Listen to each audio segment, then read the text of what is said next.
Can nurses use the H1B visa? Yes. For you to use the H1B visa as a nurse to migrate to the United States, there are some pros and there are some cons.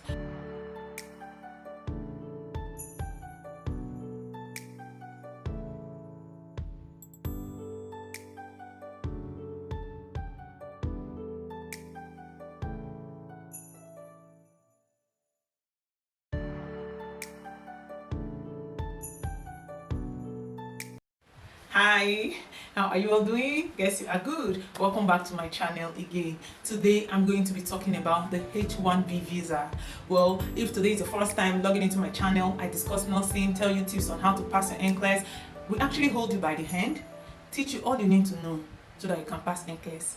So how about your journey post NCLEX, your journey after you pass the NCLEX? What next? Don't be scared. No worries. We are here to break it down for you, to explain all you need to know about your journey post NCLEX, especially if you're outside of the United States. Send us an email today at highimpacthealthcare@gmail.com and we will get you sorted. So today I'll be talking about H1B visa.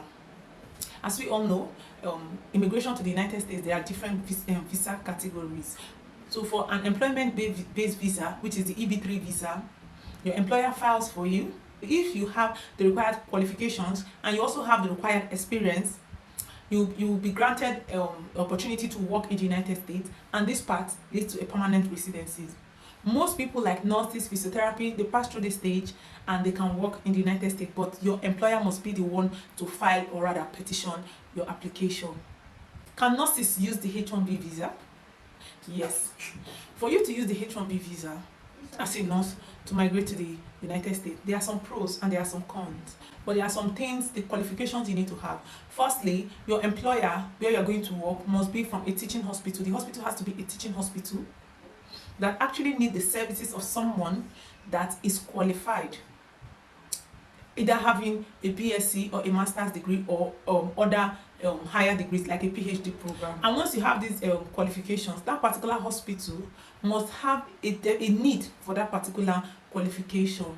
They don't just employ any nurse, there must be a need. If that particular qualification experience, someone that has that experience, if it is deficient in that hospital, that is when they can apply for you.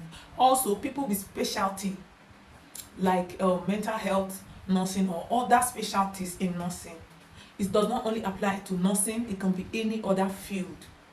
Now when they apply for you, you can come over to the United States, but this pathway does not lead to permanent residency. This is one of the cons that is involved in the H1B visa.